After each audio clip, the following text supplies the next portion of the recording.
Hello, and welcome to Firefighting in Canada This Week. Today's edition is brought to you by VFIS of Canada, a division of CVIS Incorporated, Canada's largest insurer of firefighters. I'm Jason Coblin, and this is your firefighting news. Your top story. Canadian Firefighter Magazine presented Firefighter Training Day and Firefighting Career Expo at Festi last weekend. Then, take a look at some pictures and social media content from this year's Fire Prevention Week. And lastly, Firefighting in Canada, the podcast, launches its 4th episode, Road to Recovery, on Tuesday, October 9th, sponsored by Draeger. Canadian Firefighter Magazine presented Firefighter Training Day and Firefighting Career Expo at the Fire and Emergency Services Training Institute in Mississauga, Ontario, last weekend. 130 volunteer, part-time, and full-time firefighters came to the training grounds to expand their training and enhance their skills. Participants signed up for the following courses: aircraft rescue firefighting, auto extrication, firefighter survival, forcible entry, live fire rescue, and patient packaging and triage.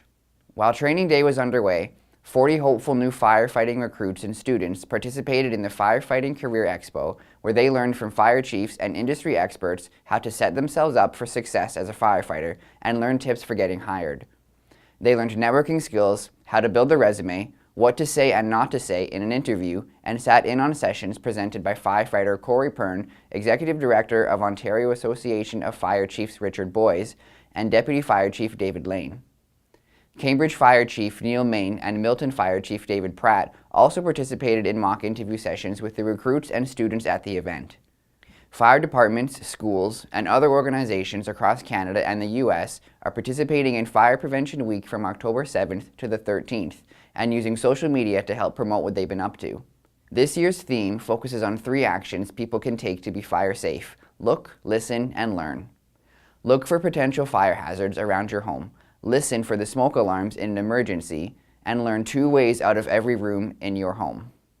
Firefighters don't like to show their weaknesses or vulnerabilities. They often keep their problems to themselves instead of reaching out for help. That's what happened to Chris Howe, an acting captain with the Niagara Falls Fire Department in Ontario. He suffered from mental health issues and became an alcoholic and drug addict and was suicidal. One day, though, he reached out and found help. Chris talks to Firefighting in Canada editor Grant Cameron in the latest episode of Firefighting in Canada, the podcast, about his struggles and eventual recovery from the depths of despair. He provides a personal, no-holds-barred account of his battles with mental health, alcoholism, addiction, and his journey to recovery. I want to be a resource to people I work with and, anybody that does this job or anybody that's reaching out for help. I want to be there to say, hey, I've been where you're at. You don't have to live this way any longer. Things can change, and this is how it worked for me, and I'm happy to be a part of recovery for anybody else, whether it's in the fire department or out. Tune into the new episode sponsored by Draeger on Tuesday, October 9th. This is Annex Business Media's Niche TV. Thanks again to VFIS of Canada, a division of CVIS Incorporated, Canada's largest insurer of firefighters.